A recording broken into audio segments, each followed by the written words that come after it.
Hello guys, welcome.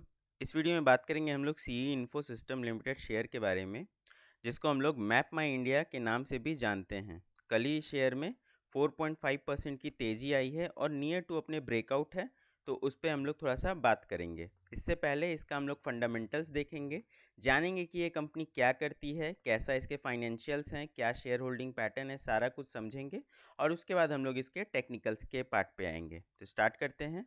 सबसे पहले जाएंगे हम लोग screener.com पे और वहाँ पे देखेंगे कि बेसिकली ये कंपनी करती क्या है। ठीक है, तो हम लोग अगर यहाँ पे रीड करेंगे तो हम लोग को पता चलता है कि company data and technological products में डील करती है और बेसिकली एक प्लेटफॉर्म ऑफरिंग कंपनी है। ठीक है, जिसमें ये digital map as a service, software as a service और platform as a service provide करती है। ठीक है, पहले तो ये बहुत पुरानी कंपनी है, 1995 की ही कंपनी है। तो एक तरीके से अपने जो सेक्टर का अर्ली मूवर्स होते हैं उस कंपनी उस जोन में ये कंपनी है। ठीक है, और बेसिकली इनका जो सर्विस है ये जो देती है वो उनका जो रेवेन्यू आता है 40% आता है मैप और डेटा प्रोडक्ट से। ठीक है, जैसे इनके पास एडवांस मैप है रियल वर्ल्ड को दिखाने के लिए 2D और 3D में, और ये काफ़ी हेल्पफुल रहता है। जैसे लाइव ट्रैफिक आप देख सकते हैं, वेदर देख सकते हैं, चेंज इन रोड कंडीशन देख सकते हैं। और सिर्फ इंडिया में नहीं, श्रीलंका, बांग्लादेश, नेपाल, भूटान, म्यांमार, यूएई और इजिप्ट सारा जगह का इनके पास मैप है अवेलेबल। ठीक है, तो एक अच्छा खासा जोन है, सिर्फ इंडिया में ही ये डील नहीं करती है। और बाकी का 60% रेवेन्यू इनके प्लेटफॉर्म और आईओटी प्रोडक्ट से आता है। तो ओवरऑल जो इनके क्लाइंट्स हैं वो सिर्फ और सिर्फ रिस्ट्रिक्टेड नहीं है, इनका क्लाइंट बेस काफ़ी अच्छा है। कॉरपोरेट भी आता है क्लाइंट में, ठीक है, गवर्नमेंट्स भी आती है और ऑटोमोटिव जो इंडस्ट्रीज़ के कंपनीज़ है वो भी आते हैं। ठीक है, अगर आप इसमें नाम देखना चाहेंगे कि कौन कौन सी कंपनी इसमें एज अ क्लाइंट है, तो आपको दिखेगा कि इसरो है। ठीक है, और NITI Aayog, national e governance division है, मिनिस्ट्री ऑफ इलेक्ट्रॉनिक्स है। तो ओवरऑल गवर्नमेंट का काफ़ी अच्छा इन पे पकड़ है। ठीक है, गवर्नमेंट का क्लाइंट बेस काफ़ी अच्छा है गवर्नमेंट साइड से। और बाकी PhonePe, Flipkart, yellow, HDFC bank, Airtel, तो एक नामी कंपनी है और नामी कंपनी इनके क्लाइंट बेस है भी। तो काफ़ी अच्छा चीज़ है, क्लाइंट अच्छा होता है तो और अच्छा होता है, कंपनी का रेवेन्यू स्टेबल रहता है। ठीक है, तो ये हम लोग देख लिए। एक यहाँ पे दिखता है हम लोग को कि जो कंपनी रेवेन्यू है ज़्यादातर डिपेंड करती है ऑटोमोटिव सेक्टर पे। ठीक है, और 52.5% ऑटोमोटिव सेक्टर से ही इनका कंपनी का रेवेन्यू आता है। और इनके टॉप 25 जो कस्टमर्स है वो 80% ऑफ रेवेन्यू इन्हें देते हैं फॉर ईयर 2021। ठीक है, तो ओवरऑल हम लोग समझ गए कि कंपनी करती क्या है। बेसिकली मैप और मैप्स के जितने भी सर्विसेज एंड आईओटी वाले चीज़ हैं उनमें डील करती है। अब हम लोग समझते हैं कि इनका और क्या सीन है। मार्केट कैप हमें पता चल गया 6,638 करोड़ का है। फेस वैल्यू 2 पे है। ठीक है, सेल्स का ग्रोथ 28.1% है, काफ़ी अच्छा बात है। और ऑपरेटिंग मार्जिन 45.6% है, तो और अच्छी बात है। आगे अगर हम लोग देखते हैं तो प्रोज में हम लोग को दिखता है कि कंपनी ने अपना डेट कम किया है, ऑलमोस्ट डेट फ्री है। अगर आप यहाँ पे देखिएगा तो डेट टू इक्विटी बहुत कम है, 0.02% है, कुछ नहीं है। और कॉन्स में अगर आपको दिखता है तो ये दिख रहा है कि अपने बुक वैल्यू से 12.4 टाइम्स पे ट्रेड कर रही है। तो ठीक है, कोई बात नहीं। आगे हम लोग इसका रिजल्ट्स थोड़ा सा देख लेते हैं। तो इधर रीसेंट का ही रिजल्ट देखेंगे तो 62 करोड़, 67 करोड़, 59 करोड़ और 66 करोड़, तो 60 करोड़ के आसपास का ये रेवेन्यू बनाना शुरू कर दिया है, जिसमें इनका एक्सपेंस कुछ 35 करोड़ के आसपास में रहता है। और ओवरऑल इस बार जो इनका ऑपरेटिंग मार्जिन प्रॉफिट आया है वो 27 करोड़ का आया है, और ऑपरेटिंग मार्जिन अगर आप देखिएगा तो 40% के आसपास का है। तो लॉन्ग टर्म के हिसाब से काफ़ी स्टेबल बिजनेस है। अगर आप किसी बिजनेस से 40% मार्जिन निकाल पा रहे हैं तो काफ़ी अच्छा चीज़ होता है ये।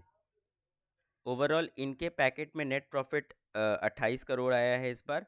और पिछले 3-4 क्वार्टर से इन्होंने एक स्टेबल जोन अपना बना लिया है, 25, 26, 27, मतलब 25 से 30 के बीच में इनका नेट प्रॉफिट आ रहा है। ठीक है, आगे देखते हैं, थोड़ा सा इसका बैलेंस शीट पे चलते हैं तो आपको एक बहुत अच्छा चीज़ दिखेगा कि शेयर बहुत कम है। शेयर कैपिटल जस्ट 11 करोड़ का है, तो बहुत कम डिस्ट्रीब्यूटेड है शेयर मार्केट में। तो इससे थोड़ा-सा वोलेटिलिटी कम होता है और ये अच्छा बात होता है, ठीक है। बोरोइंग्स तो आप हम लोग देख ही लिए कि कुछ खास बोरोइंग्स नहीं है और रिज़र्व्स काफ़ी अच्छा है इनके पास 524 करोड़ का है, तो काफ़ी अच्छा बात है।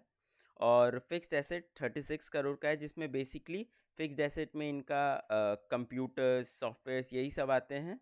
तो अगर आप इसको ज़ूम भी करिएगा, इसको अगर आप खोलते भी हैं तो आपको दिखेगा कि कुछ खास बिल्डिंग विल्डिंग नहीं है, इक्विपमेंट्स ठीक ठाक है और इनटेंजिबल एसेट्स हैं, ठीक है। ये तो हमें पता है सॉफ्टवेयर्स वगैरह ये सब इनटेंजिबल एसेट्स में आते हैं, तो वो है हमारा।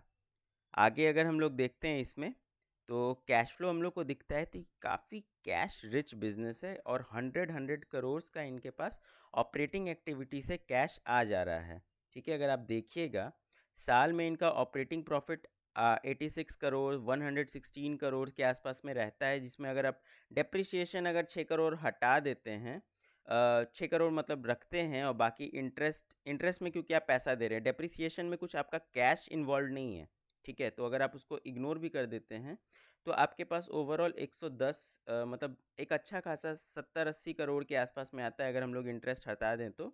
और उस हिसाब से काफ़ी अच्छा नेट कैश फ्लो है, यानी कि कंपनी अच्छा कैश इन कर पा रही है माल, मतलब जो भी ये बेच रही है, जो भी सॉफ्टवेयर अपना दे रही है, सारा से पैसा ले पा रही है और ये काफ़ी अच्छा बात होता है, ठीक है। ओवरऑल अगर हम लोग शेयर होल्डिंग पैटर्न देखते हैं तो 53.31% के आसपास में है, जो कि जून के हिसाब से कम किया है इन्होंने। एफ के पास 6.61% है और इन्होंने अपना होल्डिंग बढ़ाया है और डी भी अपने पिछले क्वार्टर के हिसाब से होल्डिंग बढ़ाया है। ओवरऑल कंपनी के पास पब्लिक के पास 35% का होल्डिंग है, जिसमें 19% तो सीधा सीधा फ़ोनपे लेके बैठा हुआ है, जो हम लोग दिखाएं कि एक क्लाइंट भी है हमारा फ़ोनपे। और जेनरिक करके है कंपनी, कंपनी कहें, हाँ कंपनी ही है, उसके पास भी 4.67% का शेयर पड़ा हुआ है। तो ओवरऑल 23% और कम कर दें तो फ्री फ्लोट सिर्फ और सिर्फ 12% के आसपास का निकल के आता है, जो कि बहुत हेल्दी है, ठीक है। इतना सारा कुछ हम लोग देख लिए।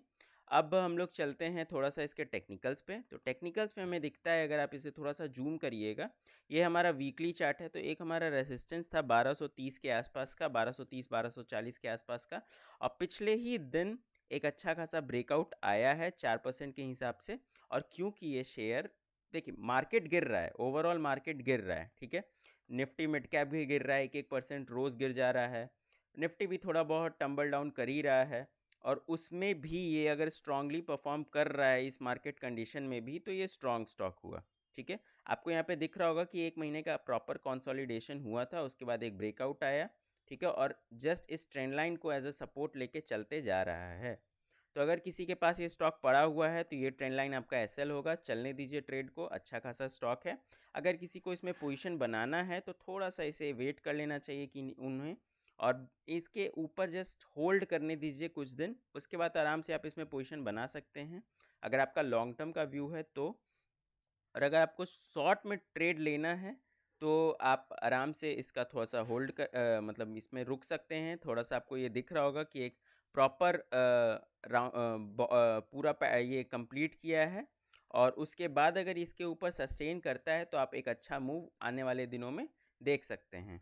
आई होप कि आपको ये वीडियो पसंद आया होगा। वीडियो पसंद आया हो तो वीडियो को लाइक करिए, चैनल को सब्सक्राइब करिए, और आप हमारा फ्री व्हाट्सएप ग्रुप भी ज्वाइन कर सकते हैं। Link is in the description. Thank you, bye bye.